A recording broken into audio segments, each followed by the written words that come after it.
الله naxariistay waxaa maanta duhuradii lagu dilay magaalada Cape Town ee dalka Koonfur Afrika Cabdixakiin Xaaji Xuseen oo kamid ahaa ganacsatada wareejisa alaabaha qutub daruuriga isla markaana geysa dukaamada ay Soomaalida ku leeyihiin tuulooyinka ku hareeraysan magaalada Cape Town.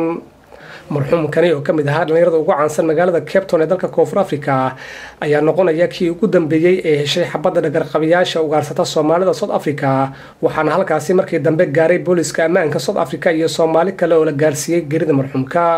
Abshir Cabdullaahi Sheekh oo kamid ah dadkii gaaray goobta lagu dilay marxuumka oo la hadlay TV-ga caalamiga Universal ayaa sheegay in burcadii falkani ka dambeysay ay isaga baxsadeen goobta wuxuuna sharxayaa sida ay wax u dhaceen maanta. inna lillahi wa inna ilayhi raaji'uun. yarka wuxuu la degnaa yar saaxiibkay waxaa la dhahayay Cabdixakiin Xaaji Xuseen waxaan lagu dilay deegaanka Khaliija. saakay ayuu halkan alaab ka qaaday wuxuu wareejinaa alaab delivery oo dukaamada ay sii gadaan. yarka la dilay yar la dhastay ayaa la socday baawurka ayaa lagu istaajiyay yarka la dhastay ayaa baawurka dhaqaajiyay markuu dhaqaajinaya xabad lagu riday marka waxay ka abeertay dhinaca wadnaha. مرحوم cabdixakiin xaaji xuseen waxa ehladiis u dareena taasi ilaahay inuu sabar iyo iimaan Allah ka siiyo oo lagu dilay magaalada Cape Town.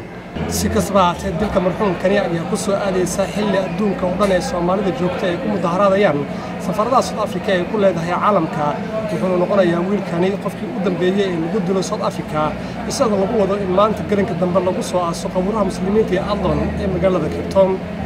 Maxamed Musanmur داغ درجو Universal TV South Africa.